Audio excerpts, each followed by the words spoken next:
इयत्ता 6वी पाठाचं नाव कोण. तर आज आपण जो काही आपला पाठ आहे कोण यामधील आपला पाठातील जो काही सराव संच आहे 2 त्यामधील प्रश्न क्रमांक 3 आज आपण पाहणार आहोत. मागील तासामध्ये आपण प्रश्न क्रमांक 1 आणि 2 हे कसे सोडायचे आपण पाहिलेलं आहे.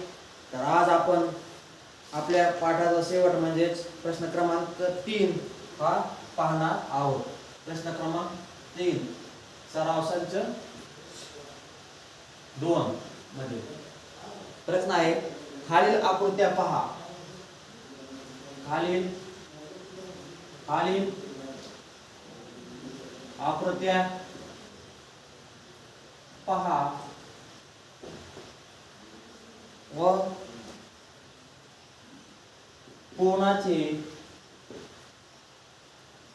असलेले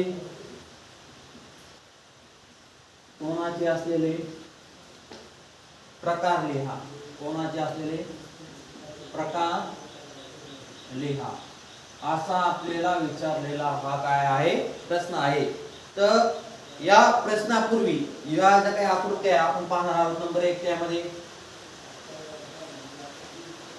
अशी आकृती आहे. नंबर 2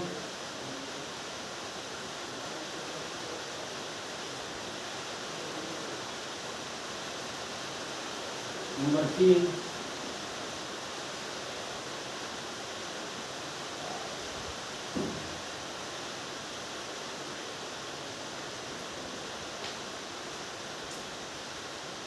नंबर 4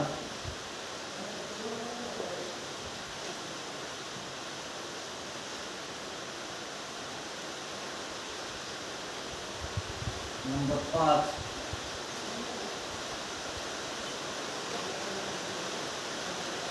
आणि नंबर 6.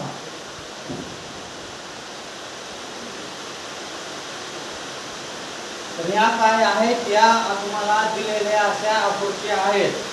तर या आकृत्या पाहून तुम्हाला दिलेल्या कोणाचे नाव लिहायचे आहे. तर आपल्याला कोण आणि कोणाचे प्रकार हे माहित आहेत.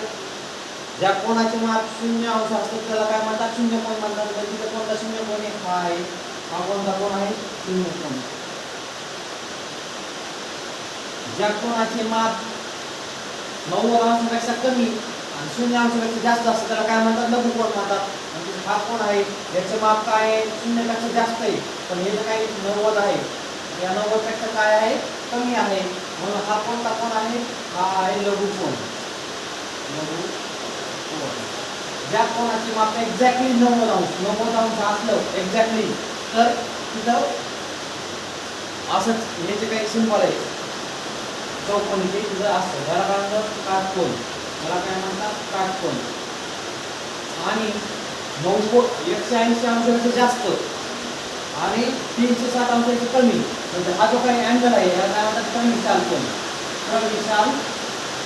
प्रविशाल कोन हा कोणता कोण आहे हा आहे प्रविशाल कोन.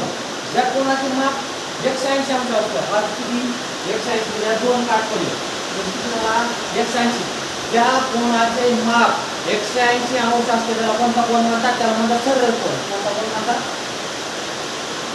सरळ कोन. आणि ज्या कोणाचे माप 360 अंश असते त्याला काय म्हणतात पूर्ण कोन. म्हणजे या पद्धतीने आपण काय बघितले लघु कोन कशाला म्हणतात काटकोन कशाला म्हणतात प्रविशाल कोन कशाला म्हणतात आणि सरळ कोन शून्य कोन आणि पूर्ण कोन हे कशाला म्हणतात हे आपण काय केलं आज पाहिलेलं आहे. तर अशा पद्धतीने आपण कोन आणि कोणाचे जे काही प्रकार आहेत त्या प्रकारावरून पडणाऱ्या कोणाची नावे कोणाची मापे आणि सराव संच 2 हे काय केलं आपण पाहिलेलं आहे. आणि यानंतर याच्यावर काही प्राथमिक उदाहरण मी काही घेणार आहे तर ते उदाहरण आपण पुढच्या तासामध्ये घेऊ.